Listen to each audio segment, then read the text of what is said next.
Alright, yeah, and welcome back to some more Magic Arena, and today we're going to be playing some Alchemy because the format has had some huge changes, as some of you, maybe many of you might know. Recently they buffed the venture mechanic, the dungeon mechanic, to make it playable, and playable it is. So I imagine every content creator and their mother is trying to make a video on this venture deck right now, or a venture deck in general, because I think there's like 2 to 3 different ways that you could build this deck. I've gone with the more aggressive version, considering I expect a lot of people to be playing this deck.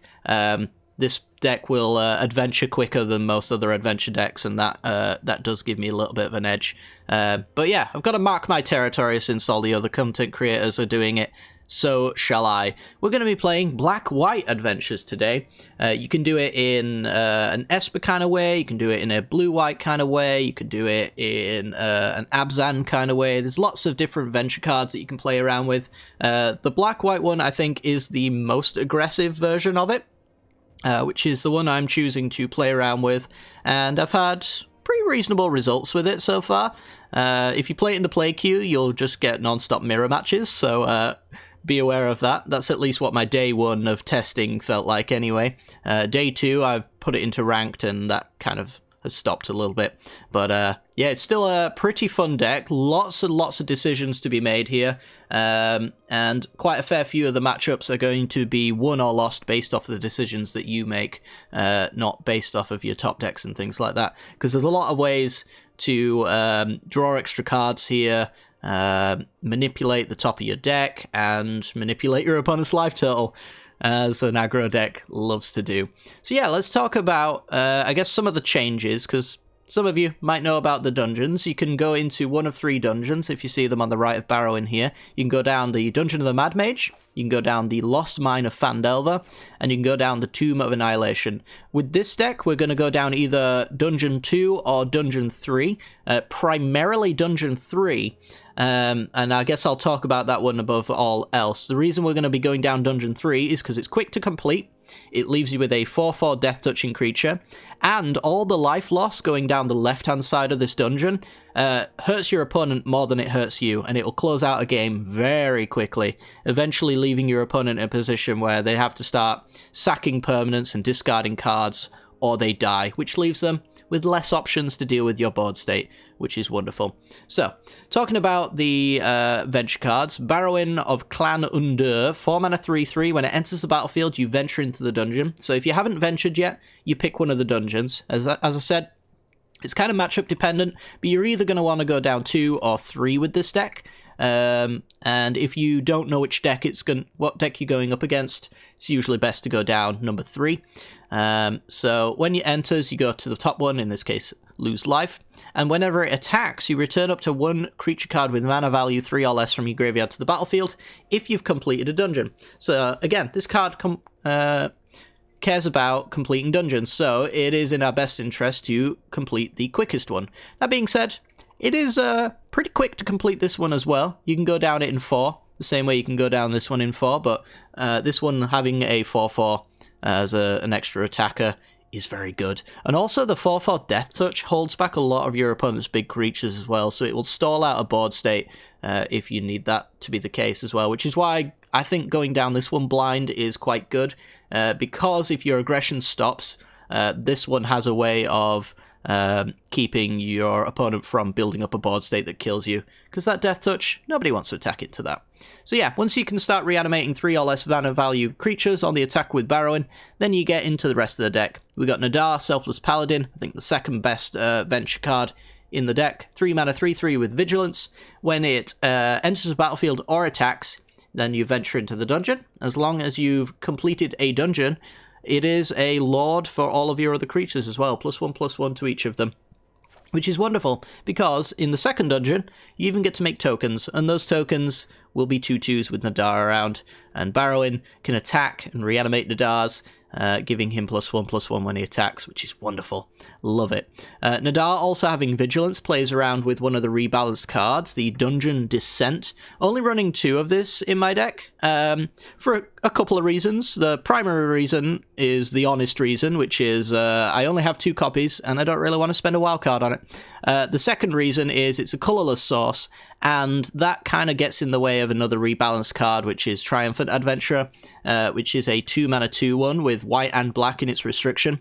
Has Death Touch and has First Strike as long as it's your turn, so it makes it just an impossible blocker, or an impossible to block attacker.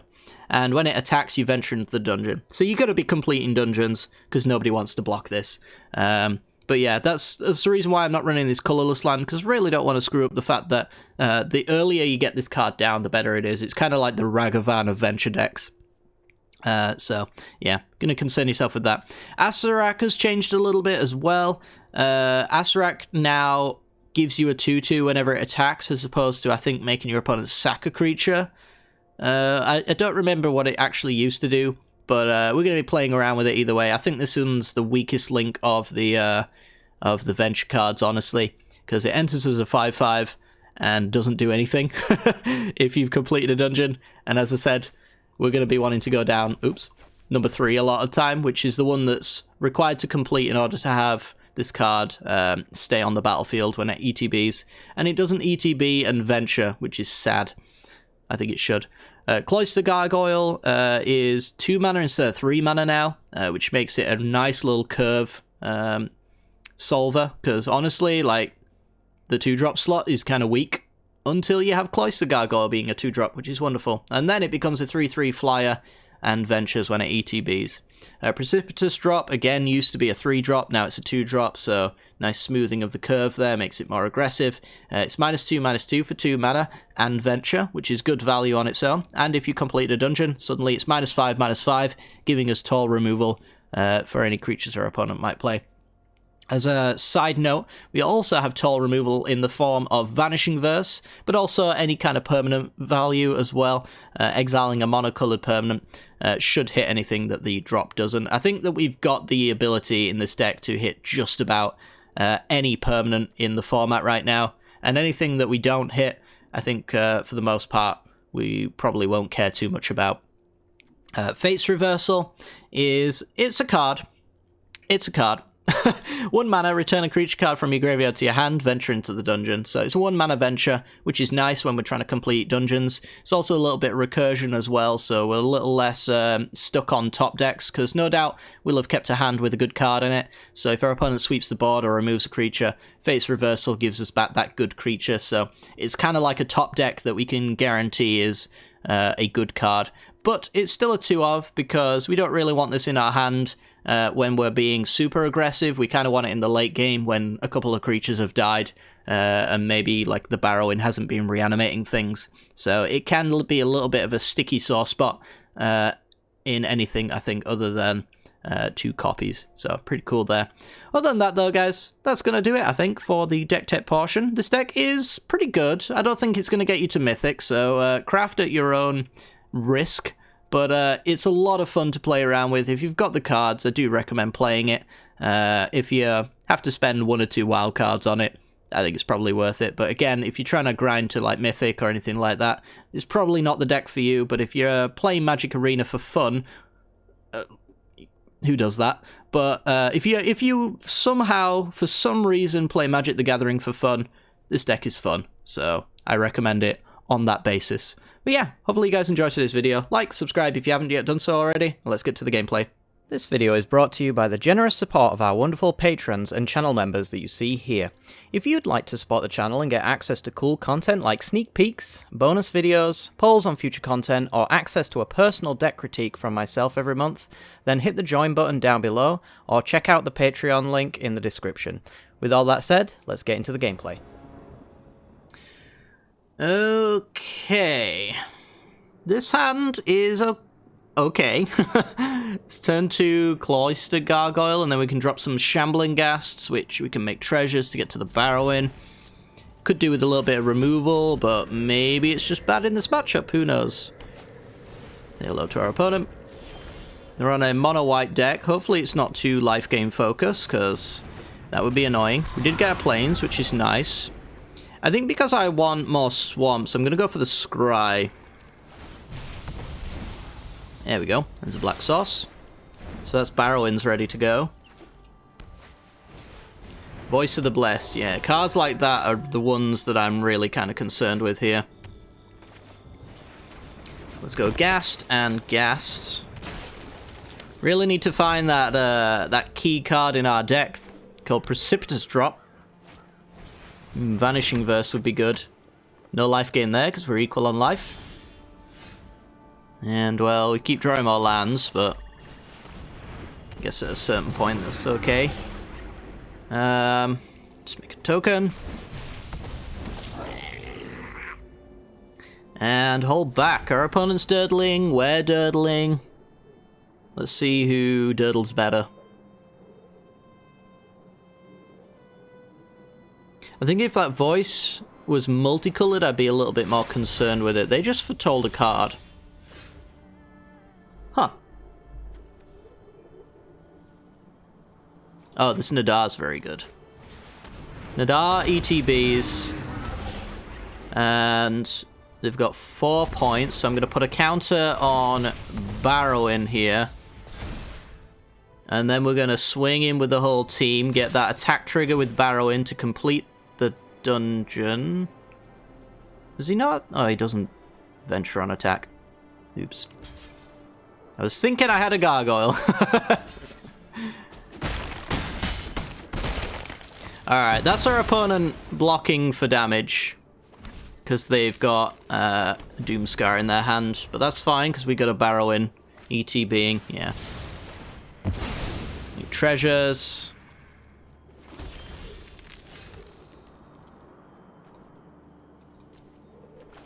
X for Agadeem's Awakening. Oh god. X for Agadeem's Awakening. Let's try that again. Let's see. 1, 2, 3, 4. 4 awakenings. And 3 ventures. So we're gonna go down the right-hand side, I think, once we've drawn our card. Thus replacing the Agadeem's Awakening and potentially undoing nonsense from that board wipe. Pay 2 unless you discard. And we're gonna decline. I like my lands.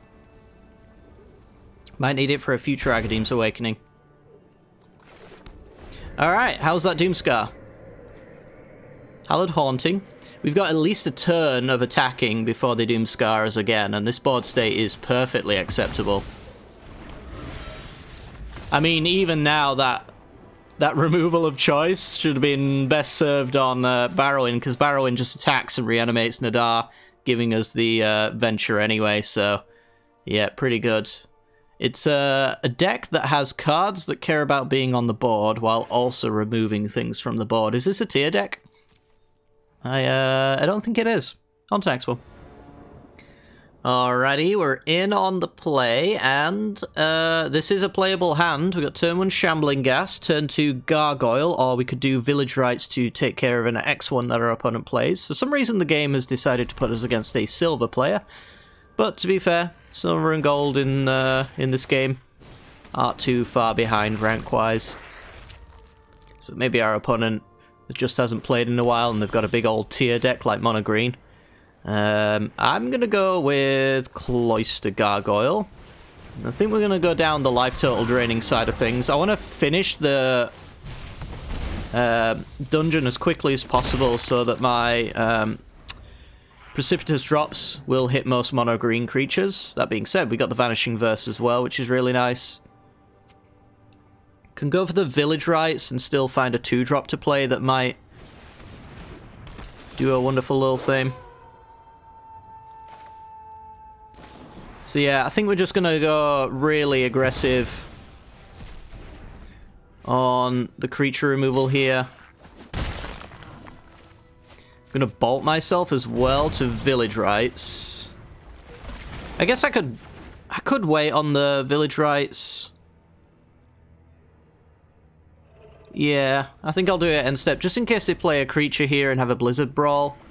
Then I'm losing Gargoyle or Gas for no reason. If they played like a Toski, which obviously won't happen here, but maybe that's an option available to me. So now I'm going to go with the Ghast. Try and find an answer to the Mammoth. Didn't find one.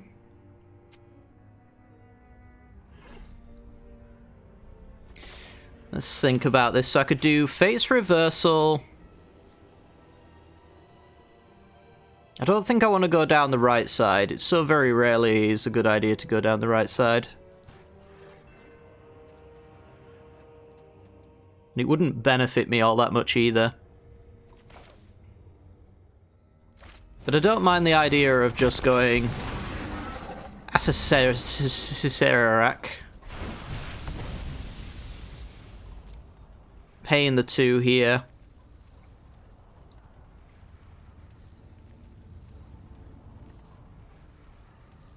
I can actually complete a dungeon as well. Because it is up to 1 with Fate's Reversal, so I can do the... do a thing. I could even just get back the Gargoyle with the Fate's Reversal, but... no need to do that, I don't think. Yeah, I think I'm just going to submit 0, get myself a 4/4 Death Toucher, and now we can swing over for 3, and your boy can come down without being bounced. Let's go that 5/5. They have enough to Blizzard Brawl and have Indestructible. That's one downside at the moment. And I will trade off with that Mammoth, given a chance, because I really want my Acererak to be able to... this is a deal. Stick around and start making zombies. That would be nice. This can't be anything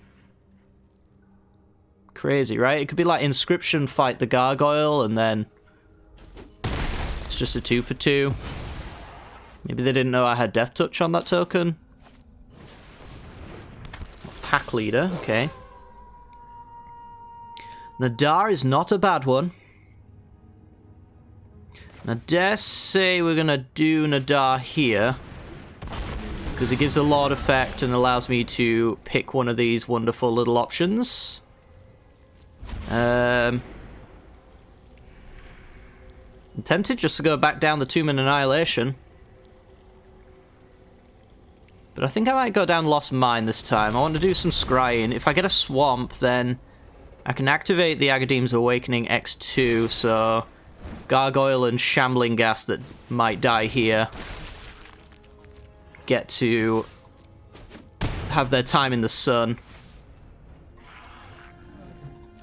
But maybe the right-hand side, the short one, might be good, because if I drain enough, then I'm threatening lethal with the Cloister Gargoyle. I'm just not confident this Gargoyle's going to stick around forever.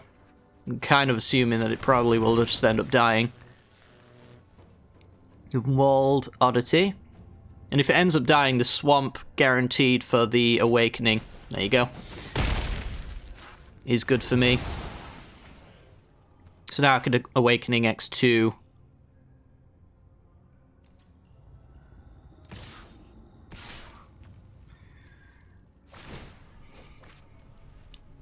Actually getting him with the Pack Leader. Well, I was always going to make this block, because now I can -1/-1 the Pack Leader. Unless they've got like a Snakeskin Veil, is that what they're going for?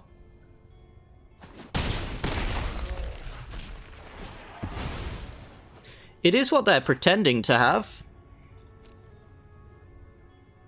They're tapped out now. So Hive, the Eye Tyrant, is actually just lethal, so I'll make a treasure instead of playing into Snakeskin Veil, which they might just have here. They need a 1-drop that's useful now. Otherwise, Nadar and Hive are coming straight over. Maybe it's another... well, they have an instant speed spell. I think that's quite kind of clear, but maybe they have another Blizzard Brawl. Is that even possible? Because I'm pretty sure this one was drawn. I guess they got a draw with the Werewolf Pack Leader.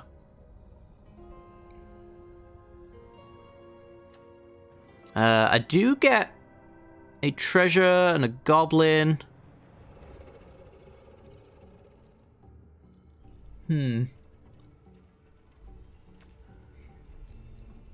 Just wondering if I could get to that dark pool. I don't... well... It was a Blizzard Brawl. Wow, okay.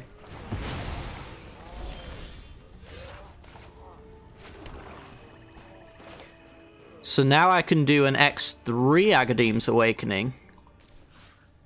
Nadar Gargoyle Shambling Ghast, and I'm still looking pretty happy with myself. Double Venture.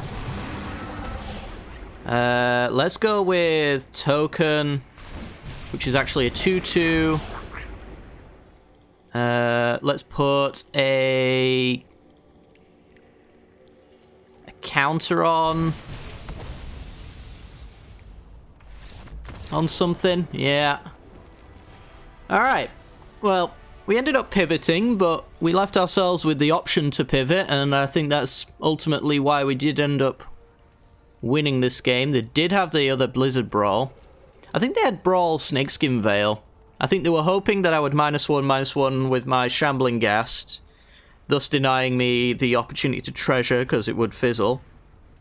And then that treasure allowed me to then instead go for an Adar for the X3, which was playing around the Blizzard Brawl potential as their other option. So, yeah, pretty good. And on to the next one. Our opponent played very well, by the way.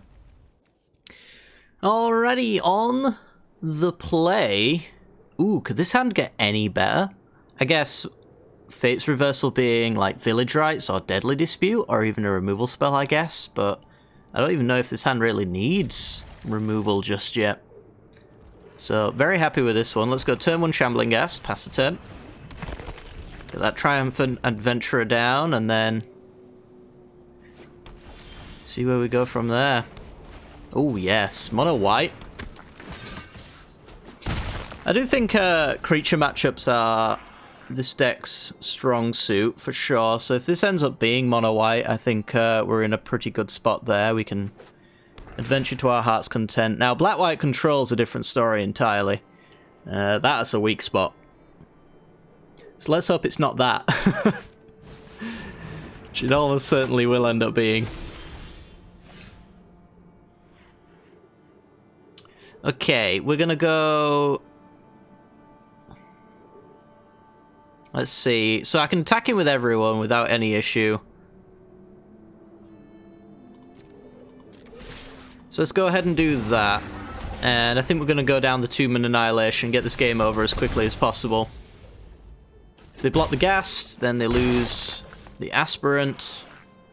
They don't, so... let's stick this on black and play Nadar here. Now they've taken all the damage, they'll find out that they have to take a little bit more or discard a card here. I mean, I could discard Barrowin knowing that I'm going to get back with Fate's Reversal, but I can also just play Barrowin next turn. And I think the next... oh no, the next one's Sacrifice, which is also just fine, because it's going to fuel the Barrowin and the Fate's Reversal anyway. Agadeem's tapped. Can't afford to bolt. It's the one upside of this deck. Infernal Grasp, take some more damage. Now it's a 3/3.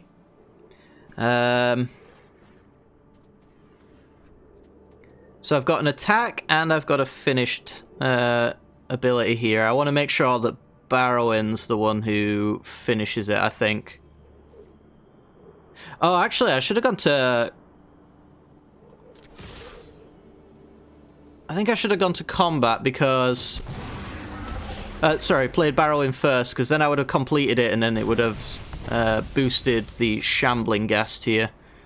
I guess I could sacrifice the Ghast.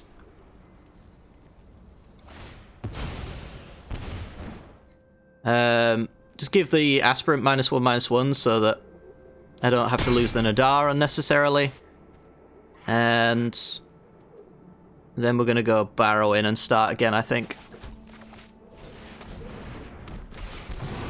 So now I've got a lot effect. I've got a 3-3, a 4-4, and a 5-5.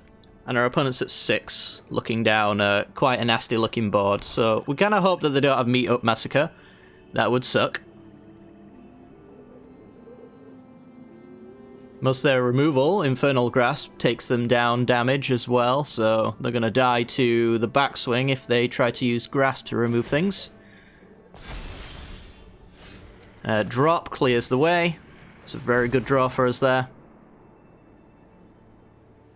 Also, Ventures is going to deal 1 more damage to them because we're going to go back down the short side, and yep, that is just a perfect example of what this deck is trying to do, which is really aggressively attack our opponent's life total in the early game to punish them for all of their early game decisions, because late game they can't afford to pay that 2 life, so now they have to discard their hand.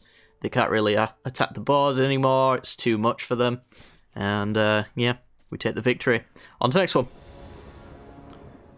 Alrighty then, we play first, and I would say because this hand has no early game, even the Acererak doesn't stick around, I think we're going to hit the mull on this one. It's almost a good hand, but yeah, just not enough stuff to do early. Ugh. So this one has early game, but no mana to cast it. But it does have a Nadar if I just get any land. Greed? Greed. Let's go down the village rights, I think. Yeah, this is a greedy hand. I probably should mull it, but I'm not going to, so get over it. Shambling Gas, okay. And look at that, I can cast my Nadar on 3. Wowie. We'll even go down the middle and do a Scry to try and find that black source if we don't just top deck it here because we're really good at the game. I'm still going to Scry for a land, I think. That being said, I think we're up against mono black control, and yeah, definitely need a Vanishing Verse for our opponent's Planeswalkers. Well, I guess they've got the Pathway, but that could just mean that they're running Valkyries, maybe. No, I think it's full Rakdos. Alright, fair enough.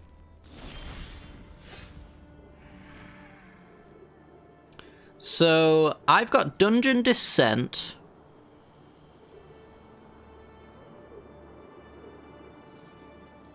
Which means I can tap Nadar. I'm looking at Shambling Gas Deadly Dispute here and seeing if it helps me open up an attack that I wouldn't otherwise have. I suppose I could Vanishing Verse a Shambling Gas just to get like a 2-for-1, but it's not really a good 2-for-1 either.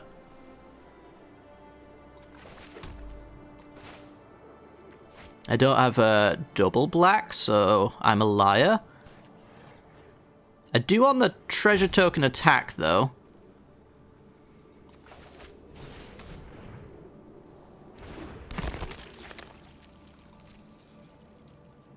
Let's get in for an attack then and get that treasure token.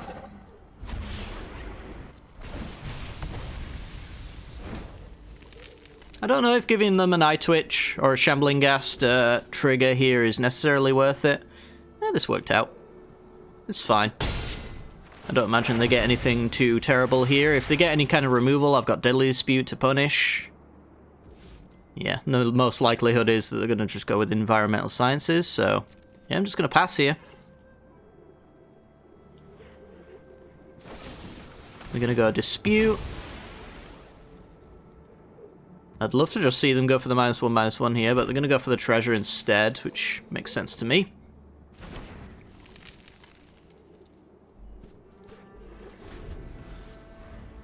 So, either lock down a creature next turn, or drain. Toxrill. Well, now we have to keep open Vanishing Verse forever. Maybe this is Reanimator? The treasures allow you to get to your big creatures really quickly. There's no blue mana in this deck, so that just says to me they want Toxrill for its end step trigger. They're in like Olivia mana as well, so they can attack him with Olivia and reanimate. All of that stuff. Yeah, Burning Rune Demon. This is Reanimator. The blood tokens allowing you to discard big creatures is really useful. So how do I best fight Reanimator? I've also realized that I should have dungeon descented my Nadar. There's really no downside to doing that. It's sorcery speed, so I can't do it now. Yeah, I guess it's my turn. See if we draw a black source so I don't have to spend the treasure on Deadly Dispute.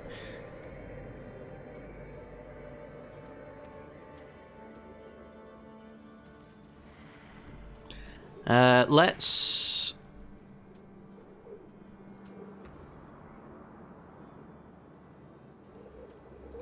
I guess let's get swinging.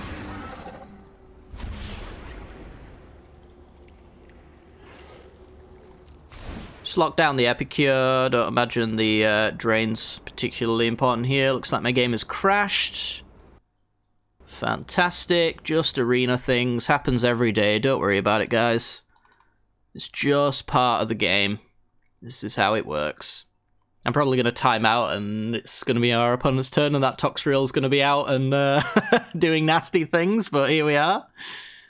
Oh, dear. Yeah, I could have played the Barrow in. I realised the error of my ways already. I could have played the Barrow in pre-combat, which means that on the attack, Nadar gives the Lord effect, and thus I don't have to lock down the Epicure in order to stop it from killing my Shambling Guest. So that is a thing. Oh god. Oh god. Oh god. Yes, thank you. Here we go. We've finally arrived.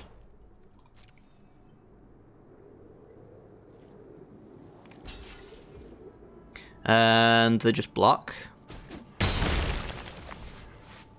So that was just a block for damage, mostly because I assume they're going to be playing down a big old threat. I need to make sure that I absolutely have Vanishing Verse open. So I think I'm just going to go with the Nadar end step here and draw my card. Allow me to hold up in the Vanishing Verse, potentially hitting something else that's useful. Cloister Gargoyle. Does allow me to get quite aggressive. And still hold up and Vanishing Verse, which is just honestly my only and best threat. Yeah, I guess I'm going down Tomb of Annihilation. Close this game out as quickly as possible. So now I can sack in response to removal on any of my creatures. I can kill a monocolored permanent that might threaten me. In this case, it's going to be Toxriel, if anything. Opponent shouldn't be able to do too much about that. They don't really have the mana to, like, Deadly Dispute or anything like that. Oh. Well, that's not ideal. Forgot that card's still in Standard. Alright, well, let's go with... It's only creatures, right? Yeah, creatures and planeswalkers. Let's sack the Shambling Gas. The exile's out the graveyard as well, but I'm just going to go for the Shambling Gas for the treasure here. Makes my Barrow-in look kind of bad. Boo hiss.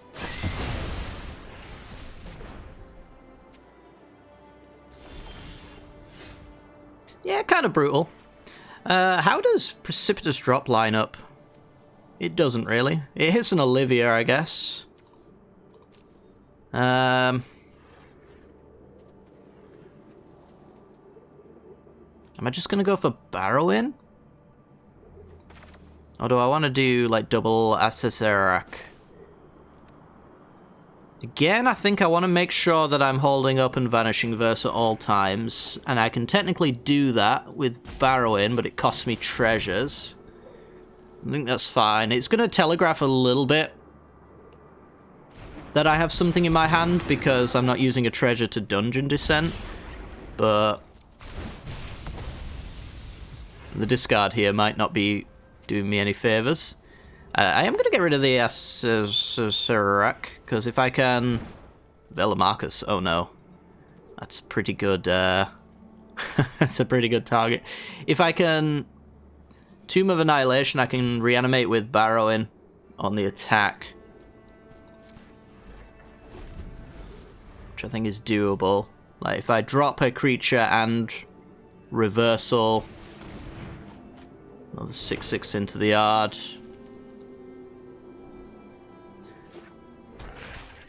Hive of the Eye Tyrant. Alright, well, that's annoying. Can be versed, but I don't want to verse it.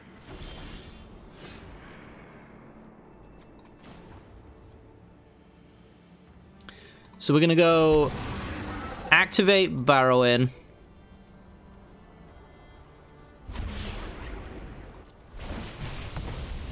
Do the thing. Decline. And then empty my graveyard because of Hive of the Eye Tyrant. I want that. And it's going to give me a 4/4 as well, allow me to hold up in the verse. So, threats on board, answers in hand. Could get the Archlich down, but we have seen Shadow's Verdict, so how much do I really want to commit into it? I get to keep my Barrow in, but that's about it.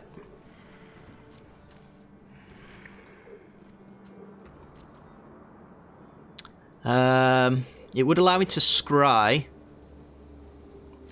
So I guess I'll go for it. Oh no, sorry, it would not allow me to scry, because it doesn't ETB and venture when you've completed the tomb. Deadly Dispute, the blood token here. So I guess my main concern is going to be Velamarcus that hits something good. But then I can Precipitous drop it. And Vanishing Verse anything good, I guess. Burn down the house. They have every board wipe.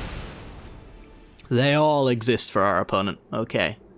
What's my next draw? I guess Agadeem's Awakening's very good. Any Graveyard Recursion will be fine. Cloister Gargoyle, I guess it at least ETBs and ventures for me. So give me the Scry this time. There's Barrowing. Yeah, we're topping that. Yeah, I'm not going to use drop on Eye Twitch here. It's just not that good. They're eyeing up their graveyard, so I guess they've finally found the reanimation spell. Return upon the Tide. Yeah.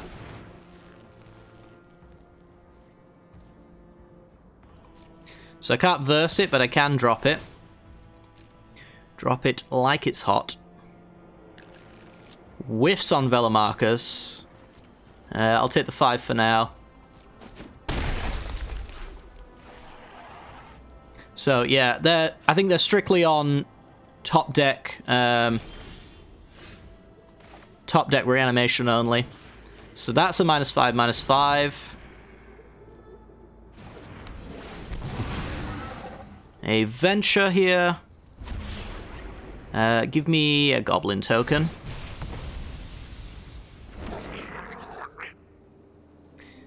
And I mean, you can't fear the board wipes over and over again, can you? So let's venture. I've got to close this game out sometime, and if I fear like the 3rd board wipe, then I'm just asking to lose.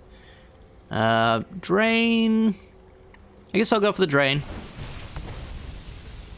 That can be my hedge against board wipes, I suppose.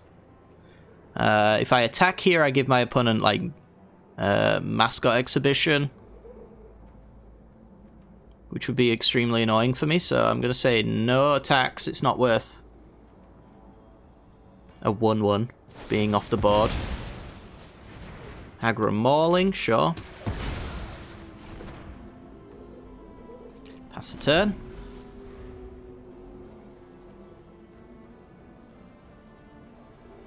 Come on, Agadeem's Awakening.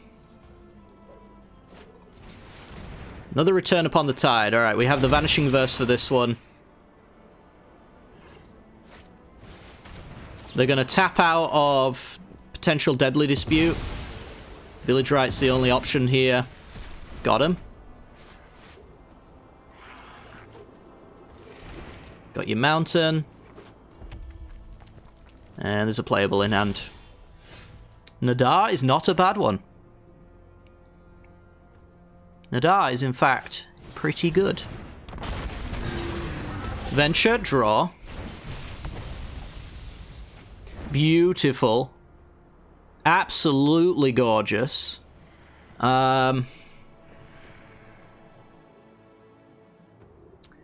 Let's venture with Nadar, because he's not getting in. I think we're going back down the Fandelver plan here. Opponent being at 17, me being at 11. Not ideal. Hive of the Eye Tyrant. Fantastic. Yep. Reanimation, get wrecked. Again, I'm just hitting them for 2 and giving them a mascot exhibition, so for now I think I'll leave it. Cemetery Desecrator.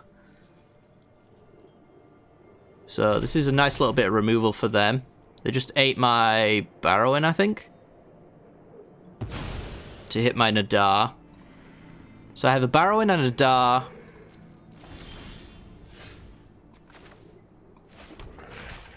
A Hive coming in.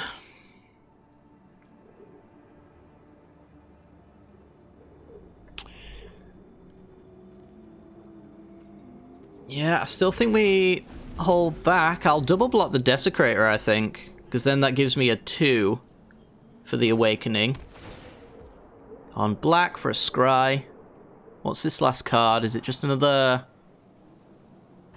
just another land, maybe? No, it's still a playable. They've made a land drop, so... I think it's... well, it looks like removal.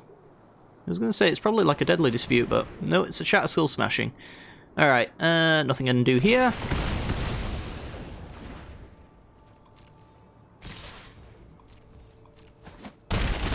Down to 6.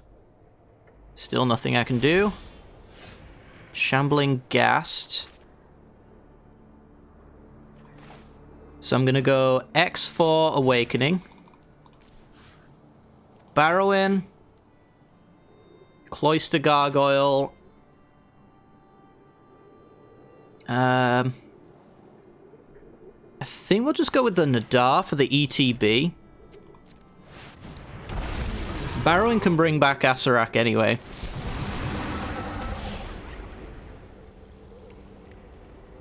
Let's make a token that's a 2/2. Let's...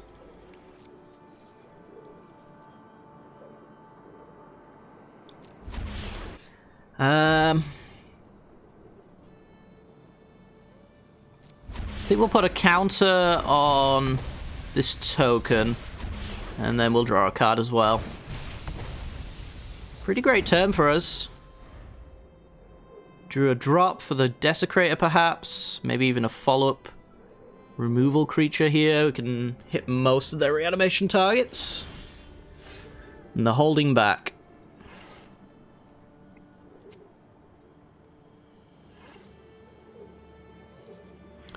So let's drop the Desecrator. Limit their block potential here. We know that they've got a 3/3 land over there that's doing nasty work.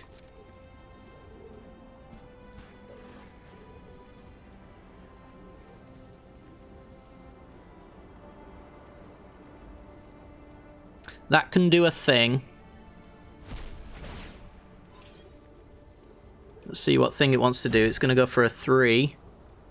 If you just hit the Nadar, then I'm just going to get it back with Barrowin. Let's go down the middle again. Land to the bottom.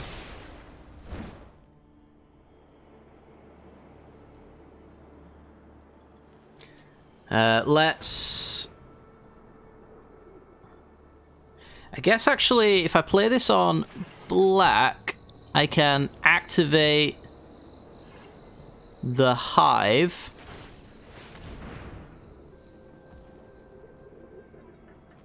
And start eating a little bit of their graveyard. So Barrowin comes in. Barrowin is going to do some stuff. I guess Velamarcus is my most feared card here. So we'll eat him first. Barrowin's going to bring back Nadar. Lording up our team and venturing for us. We're going to make a treasure token, so that allows me to dungeon descent. Whether I want to or not, I'm not too sure, because we are at 6. Yeah, chump block to go get Mascot Exhibition, probably.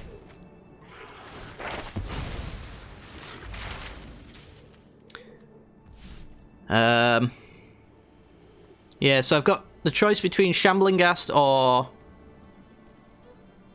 one of these options. I think it's got to be Ghast.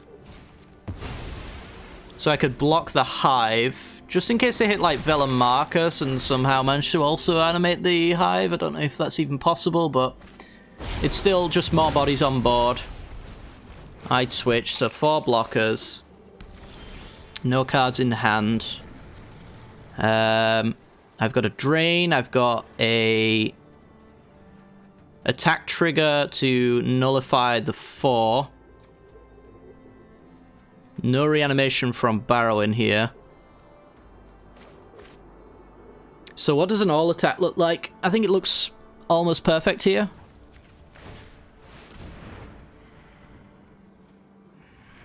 Right, this can't do any damage, so it just chumps. This needs to be double blocked. I think we're gonna win this one. Yeah, I think we're okay. So I'm gonna eat maybe the Cemetery Desecrator.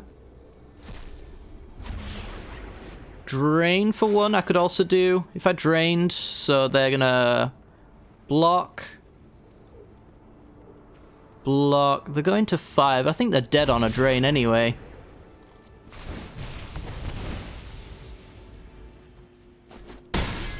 Yeah. They're not going to block. Fair enough. Yeah.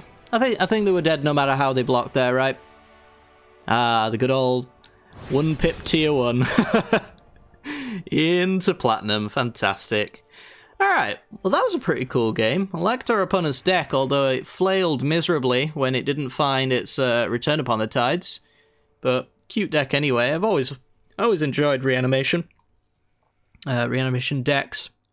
I didn't really think it was overly possible in Alchemy, but maybe I'm wrong. There was a lot of sweepers, and our opponent certainly could have beaten us quite easily there with a different draw, but yeah, we managed to grind them out, which is great. We can grind out, I think, most creature decks. It's the control decks that this deck really suffers from, I think. When it doesn't get to resolve its spells, that's when it can really, really struggle. But yeah, other than that, though, this deck's it's pretty fun. I don't think it's going to get you to Mythic, but it can get you pretty close to it, I would imagine. But yeah, hopefully you guys enjoyed today's video. If you did, make sure to hit the like button and subscribe. And without further ado, going to end it off here. Take care, and peace.